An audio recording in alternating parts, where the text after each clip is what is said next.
Hey, what's up everybody? Wanted to do a video. I didn't find many on YouTube on this thing. Wanted to do a video on a somewhat cool controller I found for the NES, original Nintendo. Because this is one of those things, man, where if you had an Atari, you're probably familiar with these, or if you know a lot about Atari accessories, you'll be familiar with this brand and this name. So, got myself a Wico command control for the NES. And again, if you're familiar with Atari, you'll definitely know what this brand is and what that is. The Wico command control was a joystick for the 2600, and then there was a deluxe version. There was a Wico trackball. But they released a controller for the NES, and as you can see, it's very similar in terms of the aesthetic of it. It's got that same red and black with the white button on the top, and it says Wico command control. Same brand, same font. I didn't get a box with this thing, but the box is identical to the Atari ones other than the shape being for this. And same with the little pamphlet that comes in it. It's not a real manual. It's just got the button mappings and stuff, just like the Atari ones. So, pretty cool on that they made it for this thing. But the quality on this, I've never had a Wico Atari stick, man, but this is not anywhere close to what I would expect those to be quality-wise. This thing is not good. At least mine isn't. That's one of those things, if anybody has one, I want you to let me know. First off, go about it. This plastic shell is built good. It's nice, thick plastic. Doesn't feel like it's hollow on the inside. You can't squeeze on it. And it's got a nice long cord here. It says Wico on the cord. Buttons, start and select buttons are just okay. They have the same kind of little divot in them as the A and B buttons on a regular NES controller. So they work decently enough. It is kind of an ambidextrous controller, so you can use it with either hand. But what I don't like is the side buttons here are both B buttons. You don't get an A or B on the side, it's just both B. And they have that very springy, kind of mushy feel when you click on them. It just feels like you're gonna snap them off, man. It feels like they're kind of bending inwards instead of pressing down. It's a very weird feeling, but they don't feel that good. So yeah, when you're pressing that, it's loud and it just does not feel great at all. And then the A button is on top of the stick here, which pretty loud button, man. And you cannot change that. It is just A on the top and B on the two side buttons, kind of like a coffin style controller for a 7800, just with the buttons on top instead of with the stick. And on that stick, man, this is not a very good stick. It's very, very tough to move. It's rigid. It requires a lot of force. It has a big dead zone. You're really pushing this thing, especially left and right. You are really pushing this thing to get your guy on the screen to do anything. You have to be very firm. It's not easy to use. It's one of those things, especially this button, this A button, I have to say, if you hold your finger on it, it's gonna go off. So I just keep my thumb up here, like this, and I don't even push down on it. And that gets pretty freaking old doing this. You really have to jerk this thing around. And it gets tiring, and it really does get tiring when you're playing an arcade style game, because that's really what I think this is good for. A game like Super Mario Bros. Or Ninja Gaiden. My voice is going, man. I've done this bit a couple times. It's just not sensitive enough. The thing is, since you have to jerk it around so much, you're sending your character flying. So Super Mario Bros. Trying to come to a stop at an edge, you fly right off that edge.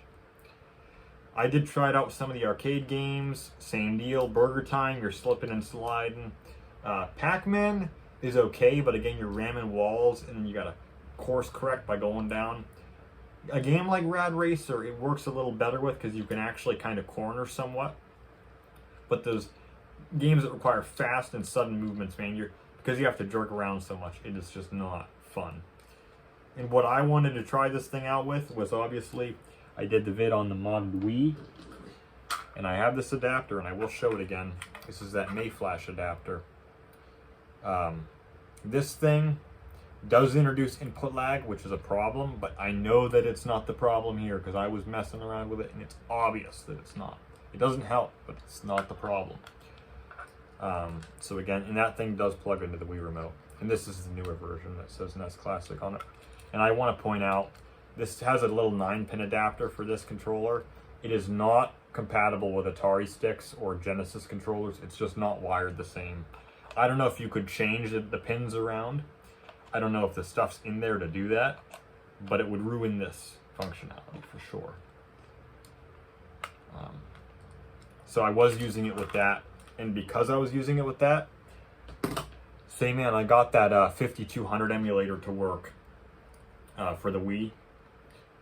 And the thing that sucks about that emulator is it only lets you use the D-pad. You cannot use the stick. So you got this D-pad that's too damn sensitive, so playing a game like Missile Command, you're shooting all across the screen. Useless. With this thing though, you're not sensitive enough. You're jerking around and you're missing your target. You're going over it. And you can hear that thing. I hope you can hear that. It makes creaking noises. Again, I think it's that button is just loose in there. But I'm not impressed with this build quality. I have seen this thing opened up. It's not arcade parts like the Wico Command Control Deluxe for the Atari. It doesn't even seem as high quality as like the real deal, just the basic Wico Command Control. It's the exact same damn thing for Atari. This stick is way cheaper from what I can tell. I've never owned an Atari one, and I want anybody who's watching this tell me what the quality of the basic Wico Command Control is, or even the Deluxe. The Deluxe is harder to find. I'm just curious to hear though. I know the trackball is great, but I want to get a Wico Command Control for the Atari after messing around with this thing. I want to see what that's like, because this is not quality. I'm not impressed with it at all.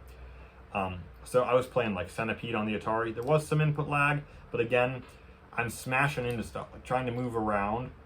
I was doing it deliberately. I wasn't even trying to like play actively. I was just trying to move. And again, it's one of those things where you hold here for a couple seconds, you're not moving. You do this, then you move, and then you're flying. So I was smashing into spiders, banging back down on to the ground. Centipede wasn't playing too well. Missile Command, I said, wasn't playing too well. Tried Astro Blast. That one was one where I think the input lag was messing with me. Because again, you shoot those rocks and they splinter, and then you can't move out of the damn way quick enough. But again, since you got to jerk so much, you're going to the opposite ends of the screen every time you're trying to freaking move.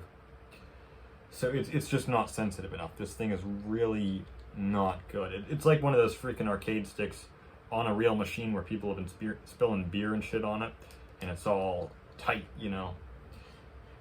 So again, I don't know. I did clean this thing out. It was already pretty damn clean when I got it, but this thing is really freaking weird. I can't believe this was actually a product. Like, that's why I'm wondering if it's not just mine. I want to see from people that have this thing. I want to see from people that have the Atari version. Because I didn't find many vids on this. There's not much info on this stick online. I remember a guy that run Atari2600.com. He had a couple of these for sale. I think his were all boxed. But he had some for sale years ago, back when his site was still working. Because obviously, if you guys use that site, you know his payments broke and he didn't fix it, and eventually the site just went offline. He is still on eBay. He is that video game gallery. Huge seller, but he just abandoned his website completely. But he had some of these. I couldn't even find any sites that gave a box scan or a manual scan. The only way I found the box was to look it up on eBay. And in terms of that, I think Atari2600.com was selling these for like 15 back in the day, maybe 20 with the box. eBay, you're talking 20 to 25 just loose. 30 or more with the box, which I don't think it's worth it, man. I did 5. I would not pay any more. I would only get this as a curiosity, man. I don't think this is really a usable joystick, unless you get lucky and maybe yours isn't as tight as this. But the dead zone just seems poor. It does not seem sensitive enough to me. And with the way it's built on the inside, I don't know how that's correctable. I really don't. I think it's just the way they built this thing. But like I say, I'm curious. Just if you have this thing, tell me what your experience is with it. I'm curious to see if there's other owners of this. I don't imagine this sold very well. I mean, because there's not really much of an appeal for this when they had the NES Advantage, which is definitely the one to go for. So that's my little vid. So just leave a comment on this one. That's what I want to see, is if anybody else has experience with these guys. So hope this was helpful, and let me know what you think. So catch you guys later.